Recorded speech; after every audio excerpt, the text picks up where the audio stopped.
Good day, students. Welcome to our another online session for the course Digital Logic Design. My name is Ali Roman, and this session is designed specifically for the students of BCS 3A and BCS 3D. In this session, we will be discussing registers, and we will see the application of the registers. So, first of all, let us see the contents which we will be discussing in today's session.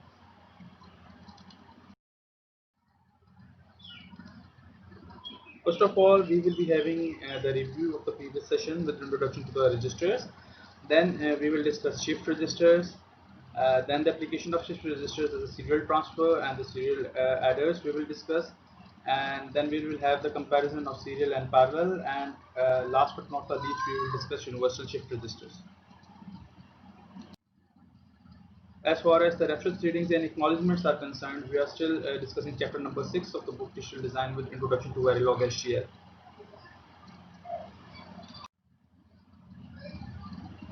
So to start with, students, let us have a quick review what we have studied in our previous session. In our previous session, we have discussed the registers, and we've discussed the have a comparison between the registers and the counters. So we've said that the registers are basically the interconnections of flip-flops, and they are used to store information, to store data. And as far as the shift registers are concerned, shift registers, as far as the counters are concerned, counters were the special type of registers that have the predetermined set of states in which they operate. And we have discussed some basic examples of the basic register in order to store 4 binary bits. And then we have discussed the register with parallel load that has the capability to load the data parallelly to the registers, to the flip-flops that are used inside that register. So today we will be discussing the shift register. What do we mean by the shift register? Shift register is also basically a register. So what is the difference between the simple register and the shift register? In shift register, basically data is being transferred from one unit to another unit. So shift register is basically a register that has the capability of shifting its binary information in one or both directions. So if you have to define the shift register, we can say that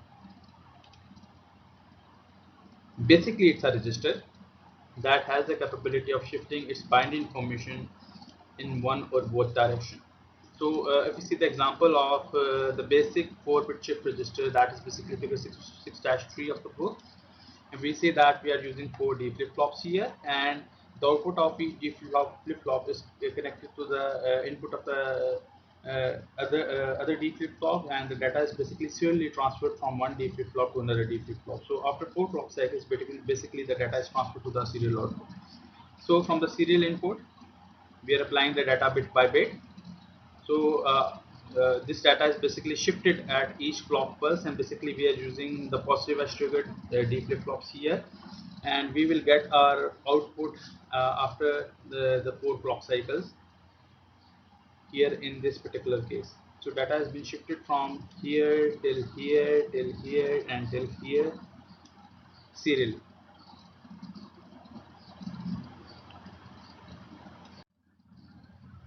Now let us see how this data has been serially transferred, and what do we mean by the serial mode. Basically we are using 2 shift registers, and in order to transfer data from one to another, basically this setup is used. And in serial mode, basically the information is transferred and manipulated 1 bit at a time. So that is going to be the serial mode. That is the basic definition of the serial mode here. And in whereas in the parallel mode, which we have discussed while we were discussing the registers here, the data is transferred at the same time. That is the difference between the serial mode and the parallel mode. uh, as far as a control signal shift control is concerned, basically it is used to determine when and how many times the registers are shifted. uh, this setup basically determines that how many times the data has been shifted from shift register A to shift register B. So basically we are doing is we are using an AND gate, and we are synchronizing that clock with the shift control. And in that particular case, whenever the shift control is 1, only that number of clock pulses are transferred to the shift registers, and that number of bits are being transferred from shift register A to shift register B. So these, as far as these shift register A and B are concerned, these are basically the 4-bit shift register which we have discussed earlier. So the serial in is basically the data in, and the serial out is data out after 4 clock cycles. This data has been ready, that has been connected to the serial input of the next shift register. And also we are using a feedback mechanism here in order to maintain the data into the shift register A.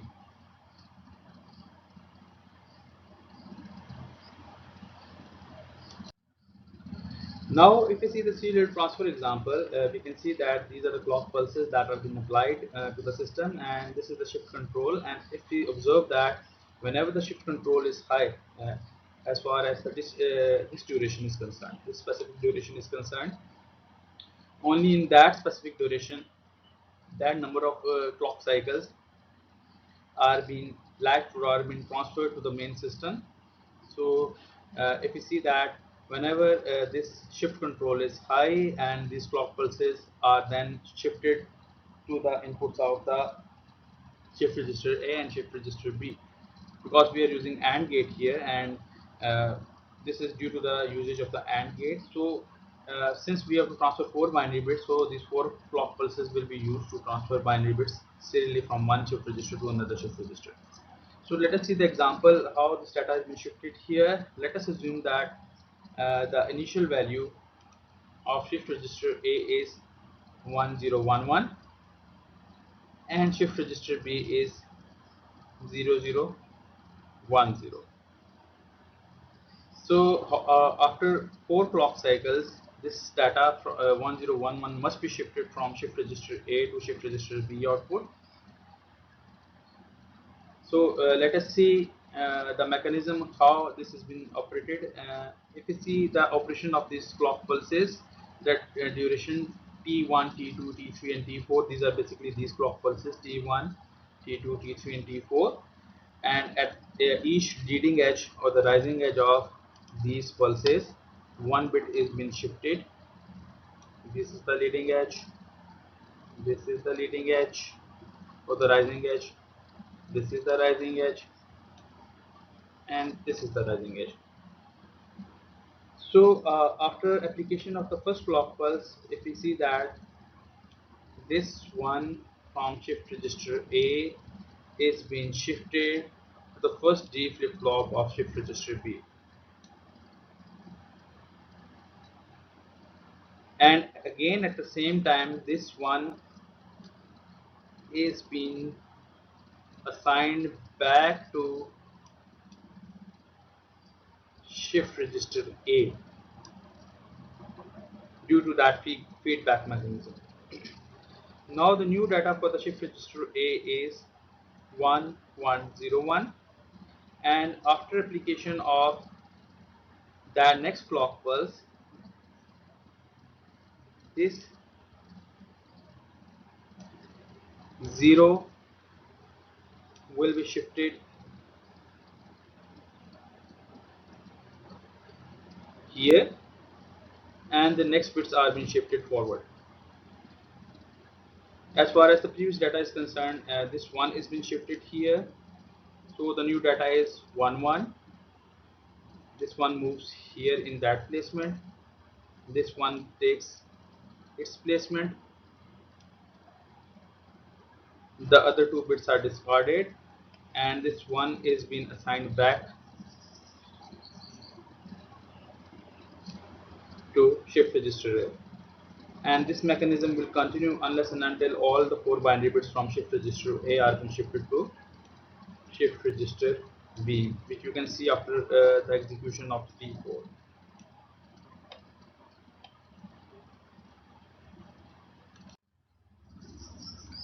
Now let us see the application of that serial transfer by designing a serial ladder.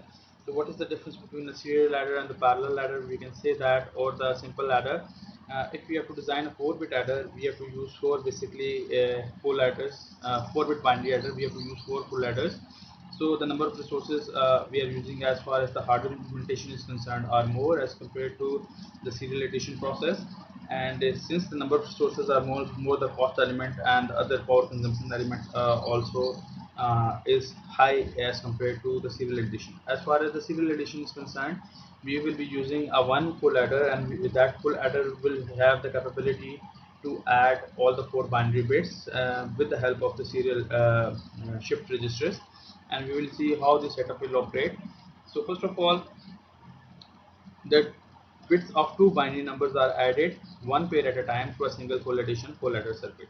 So we have to add the binary bits at the same placement. So what we have to do is we have to add at the same placement, and we will use the shift register mechanism in order to hold or store the data and in order to provide the next data also.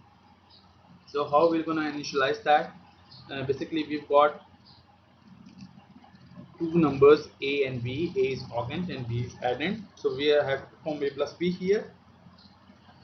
So we will see the mechanism in the next clock cycle how we're going to add this, because the carry flip flop is cleared to 0 for the first addition. The carry bit is basically 0, so we have to clear the carry flip flop that is being used in the hardware setup. We will see the setup later. And for each clock pulse, basically a sum bit is transferred to a shift register and a new carry is transferred to the adder for the next addition.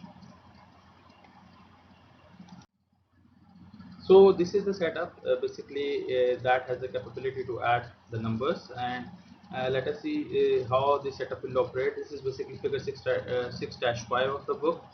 So we are using two shift registers, shift register A and shift register B. Basically these are the two shift registers of the 4 bits each. So what we have to do is we have to store a one the addend into the shift register A, and we have to apply augment by using the serial input bit by bit with the shift register B, and we will see how this setup will operate here. And basically we are using one full adder circuit and a one D flip flop in order to operate in order to manage the carry operation, because for the next addition we have to add the previous carry that has been generated by the previous addition to the next binary bits. So how this setup will work, let us first see the parameters that are being included in this circuit. The shift control and the clock, basically these are the two control dedicated control lines which we have already discussed while using serial shift registers. So basically these are connected to the AND gates that are used within this shift register and this shift register B. So we are storing a one register. For example, we are storing the data A into shift register A, and the other number B we are getting it serially and we are storing it into shift register B. So after application of the 4 clock pulses, those 4 binary bits that are included in shift register B are being moved to are stored in the shift register B. Now how this will operate, let us try run an example in order to see how this will operate. So let us assume that A value is 1011 and B value is 1101. So let us first see if we have to add these numbers manually, then what would be the result. So we have to add these binary bits at the same placement. So this one is being added with this one, so 1 plus 1 equals 0 with 1 carry. This carry that is being generated in the previous addition that has been shifted, that has been moved for the next addition process. So the next addition process will be of 3 binary bits, 1 plus 1 plus 0. As far as the first addition is concerned, the carry in for the first addition is 0 basically. So the next addition is 1 plus 1 plus 0, that is 1 plus 1, that is basically 1 0. So 0 is the summation result and 1 is the carry result. Same is the case here, 1 plus 1 equals 0 with 1 carry, and here 1 plus 1 plus 1, that is equals 1 with 1 carry. So these are the summation bits and this is the carry bit. So these summation bits are being stored back into shift register A placement.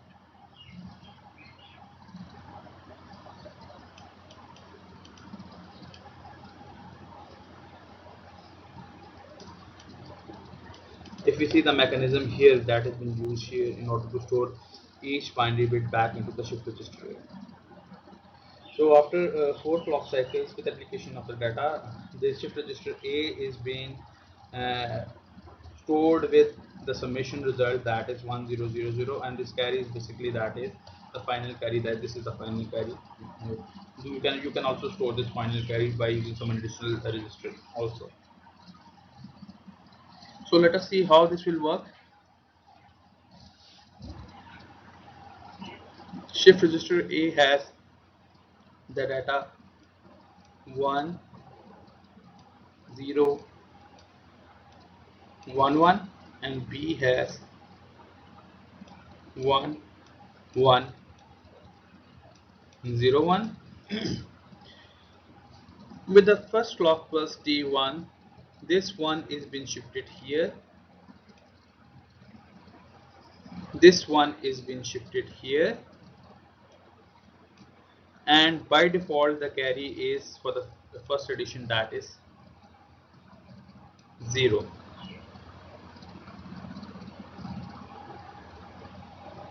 This is 0 by default. So as far as the first addition for the full adder is concerned, that is 1 plus 1 plus 0. So the sum bit is 0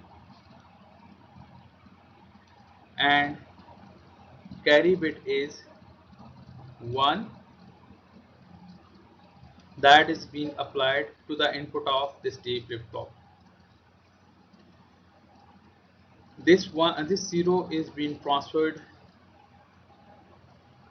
back to shift register A. So with application of the second clock pulse, what would happen is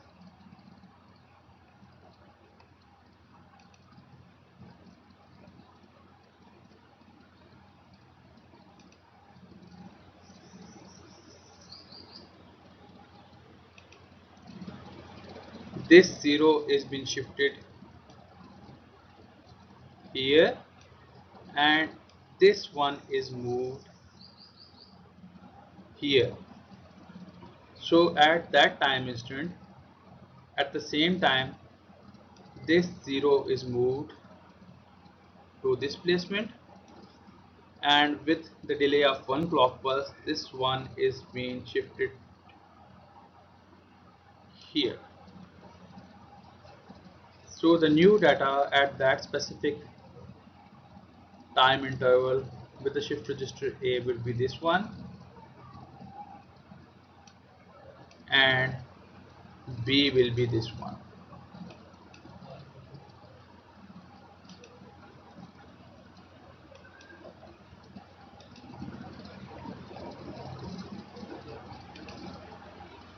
So this 0 is transferred here, and one that carry that has been generated in the previous edition, that has been moved here. So the next addition is between these three binary bits 1 0 1, and now the result that is being produced by the addition of these three binary bits, the sum bit is 0. Let me change the marker here. The sum bit is 0 here and carry bit is 1 here. With the application of the next clock pulse, this 0 is being shifted back here and this one is moved here in this place, and this one is moved here in this place.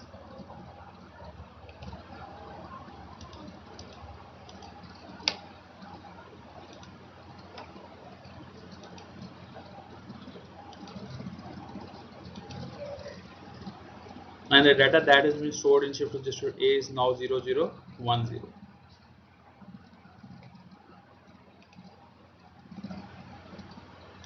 This is the one that has been moved here, and this is the other one that has been moved here, and this one is moved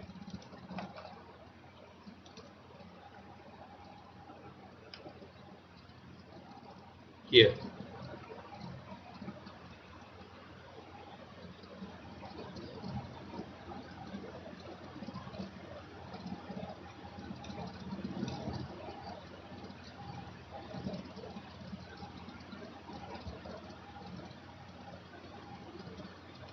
So for the final addition process of the final bits, basically I've skipped the third addition process. For the third addition process, the 0 is moved here basically, and this one has been shifted here, and then the 4 binary bits are this 111,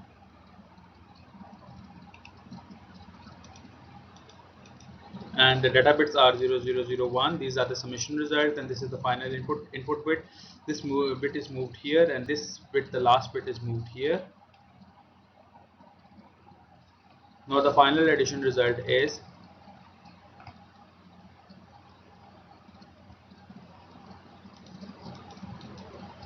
the sum bit is also 1 and carry bit is also 1. This one is being stored back here, and data has been shifted 1 bit. So after the application of the 4 clock cycles, this summation result 1000 has been shifted or to store is being stored into shift register A, and this is the final carry result.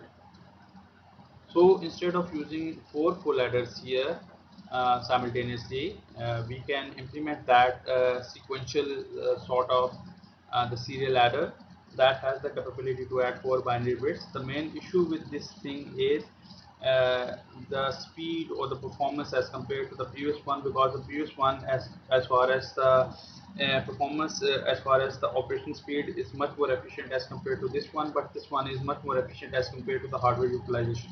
So we have both pros and cons here for the both circuits. Either we can use the parallel setup if we don't have any sort of hardware constraint, or we can use the serial setup to optimize the usage of the resources and to use the single pole adder in order to perform the serial addition of multiple binary bits. So I hope so the concept of serial addition is much more clear. It's basically figure 6-5 of the book.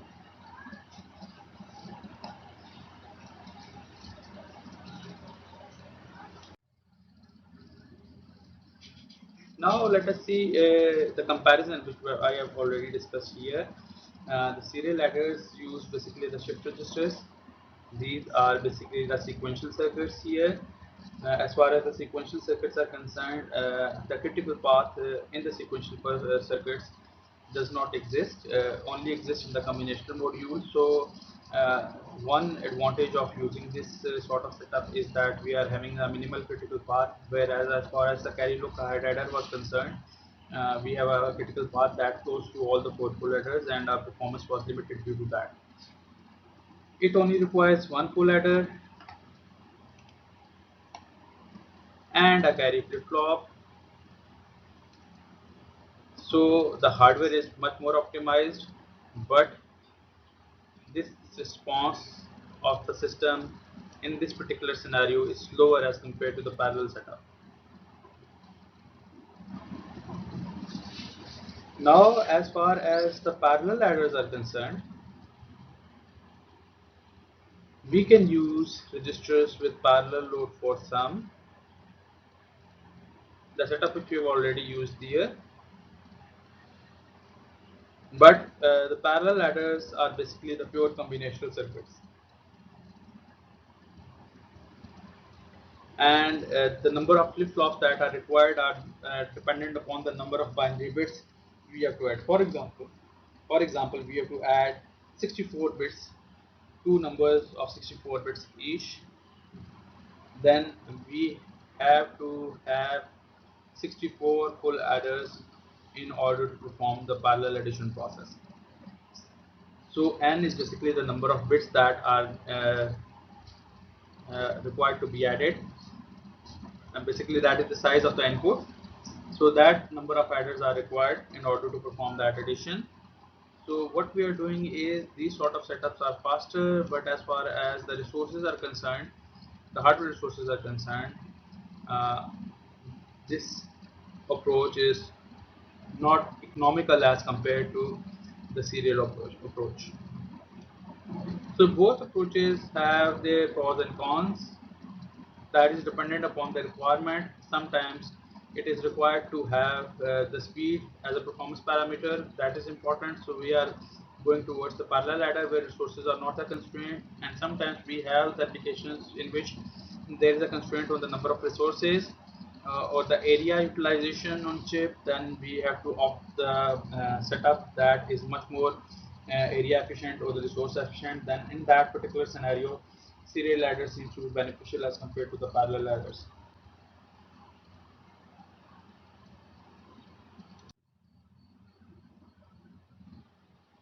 Now let us discuss another example of the universal shift register.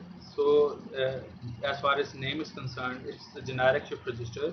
It's the most general shift register that has the following capabilities. So these are the capabilities that are present in any universal shift register.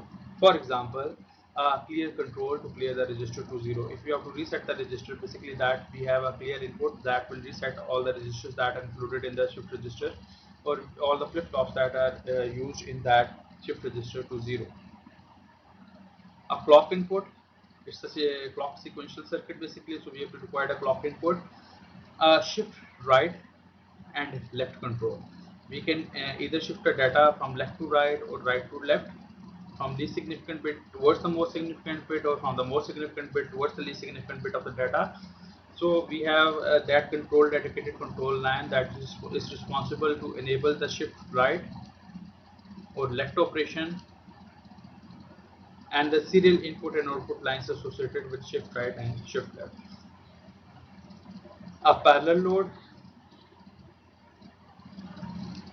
that is used to enable the parallel transfer and the input lines associated with the parallel transfer, and parallel lines, and a control state that leaves the information in the register unchanged in the presence of the clock.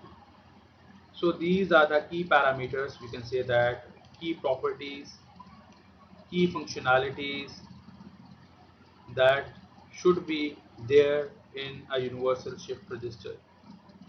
That's why we call it a universal shift register. So let us here how we will implement a 4-bit universal shift register here. If we see the setup here, we can see the number of multiplexers that are being connected, and in order to manage those 4 binary bits, either serial or parallel, we have these 4 D flip-flops that are being connected with this clear line. Whenever this clear line is high or low, it's basically low, active, low, clear. If you see that a bubble is being placed at the clear line, so this is the active, low, clear. So whenever the clear line is 0, these D flip-flops are resetted to 0 or to default value, or cleared to 0, you can say that. And the clock sources are also combined here. So as far as the parallel inputs are concerned, I0, I1, I2 and I3, these are the parallel lines here that are being connected to the one user of the multiplexer here. And for the serial input, if we observe that serial input for the shift right is being applied to this multiplexer, and for the shift left is applied to this multiplexer. As far as to hold the data to the previous state, these outputs A0, A1, A2, A3 are being applied to one of the inputs of the multiplexer. So we've got a 4x1 mux setup with 2 dedicated control lines S0 and S1 that has the responsibility to set the operation for this shift register.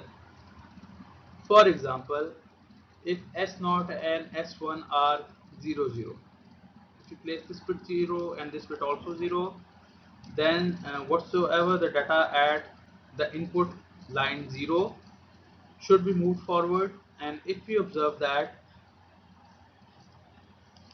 in that particular scenario, these are the lines that are connecting the output of these D flip-flops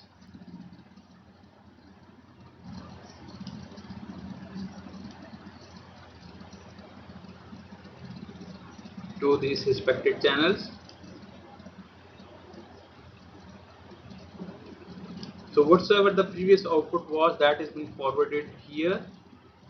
So in that particular scenario, the output of this multiplexer should be A0, this should be A1, this should be A2, and this should be A3. So this is basically a no change state. The outputs are maintained here when S0 and S1 are set to 0, 0. Now as far as the next combination is concerned, that is 0, 1. If we set S0 and S1 to 0, 1,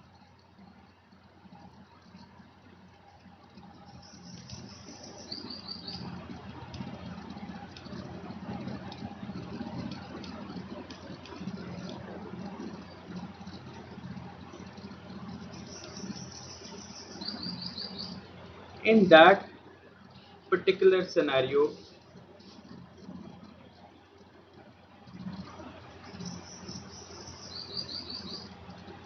when we set S0 to 1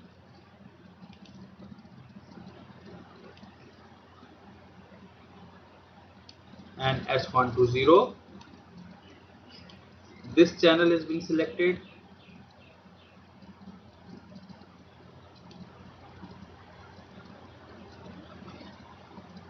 whereas the data bits are being held here for the rest of the multiplexers. Now the data is being serially shifted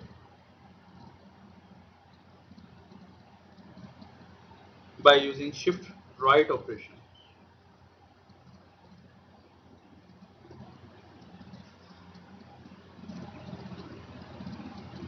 See,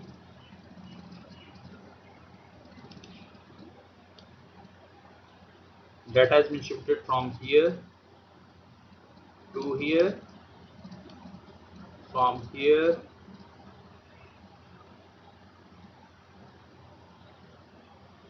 to here, and from this output to this input, and from this output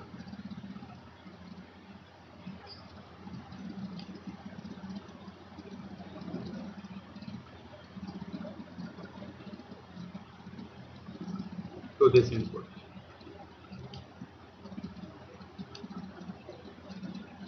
So we are performing the shift right operation here. Now the outputs of these multiplexers are, this must be A3,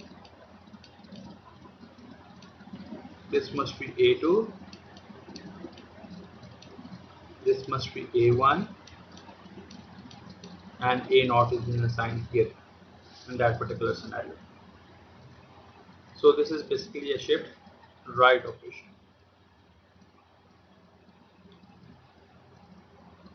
Similar is the case with shift left operation.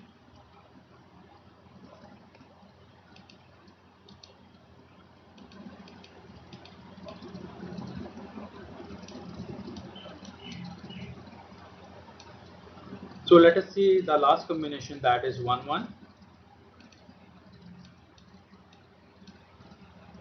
Now in that particular scenario, this line is selected, this line is selected, this line is selected, and this line is selected. That is basically connected with the parallel input of this multiplexer. So the output of this multiplexer now in that particular case is here I3, I2, I1, and I0. And the outputs of this G flip-flop at the application of the rising edge of the clock should be A3 equals to I3, A2 equals to I2, A1 equals to I1, and A0 equals to I0. This is basically a parallel operation of the parallel load. So this shift register has the capability to hold the data, to perform shift right operation on the data bits, to perform shift left operation, and also have the capability to load some data parallelly to the output of the shift register. So this is the end of today's session. In the next session, we will be discussing the counters and application of the counters. Till now, students, Allah Hafiz.